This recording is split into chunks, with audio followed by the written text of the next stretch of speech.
Friends, ఇదిగో చేపల fry చేసుకుందాము. చేపల ఫ్రైకి చేప ముక్కలు, ఇక కొన్ని ఉల్లిగడ్డలను నూనె వేపుతున్నా. దానిలో కొంచెం టమాటా వేద్దాం. ఇప్పుడు ఒకసారి మిక్సీ పట్టుకుందాం. టమాటా ఉల్లిగడ్డ మిక్సీ పట్టుకున్నాం కదా, ఇది కోట్ చేసుకుందాం. గిన్నె కాలింది కదా, నూనె వేసుకుందాం. 3 స్పూన్లు వేసుకుందాం. అలా ఫ్రై కదా, కొంచెం నూనె ఎక్కువనే పడుతుంది. కొన్ని మెంతులు వేసుకుందాం, కొంచెం జీలకర్ర వేసుకుందాం, కొంచెం అల్లం వేసుకుందాం. ఇలా మంచిగా ఫ్రై అయింది కదా, ఇప్పుడు టమాటాలు ఉల్లిగడ్డ వేసుకుందాం. అలాగే పచ్చిమిరపకాయలు వేసుకుందాం, కొంచెం మెంతిపిండి వేద్దాం. ఒకసారి మంచిగా కలుపుదాం. మంచి స్మెల్ వస్తుంది, మంచిగా ఉంటుంది. మెంతిపిండి వేసినాక పోసలో మంచిగా గోలనియాలి. మెంతిపిండి, ఉల్లిగడ్డ, పచ్చిమిర్చి, పోసుకేసిన జీలకర్ర, మెంతులు, టమాటా గుజ్జు మంచిగా గోలాలి, ఫ్రై కావాలి. కొంచెం మూత పెట్టుకుందాం. చూద్దాం ఒకసారి. మంచిగా కొత్తలాడుతుంది చూడండి.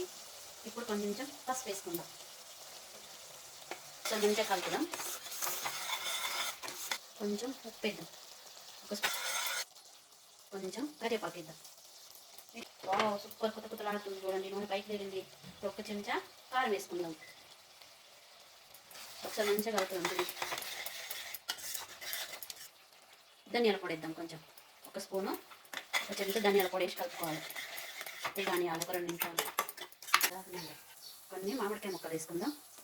ఒకసారి మంచిగా కలుపుదాం. చూసినా ఇంత మంచి కలర్ వచ్చిందా, మనం ముద్ద పెట్టుకుందాం. చూద్దాం ఒకసారి. మంచిగా ఫ్రై అయింది కదా, మసాలా మొత్తం మంచిగా ఫ్రై అయిపోయింది. ఇప్పుడు చేప ముక్కలు వేసుకుందాం.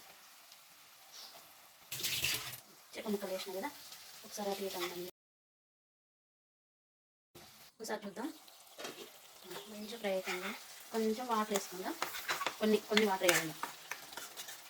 కొంచెం మంచిగా చేప ముక్కలకు మసాలా మంచిగా పడుతుంది. కొన్ని వాటర్ అయితే గ్రేవీ కావాలన్నా ఇంకా కొంచెం వేసుకోవచ్చు. మామిడికాయ ముక్కలు ఉన్నాయి కదా, కొంచెం మామిడికాయ ముక్కలు ఉడకట్టు కొంచెం వాటర్ వేసుకుంటే ఇంకొక నిమిషం మూత పెట్టుకుందాం. చూద్దాం ఒకసారి. మంచిగా కొత్తలు ఆడుతుంది చేపల ఫ్రై. చూడండి, చేప ముక్క మంచిగా ఉడికిపోయింది.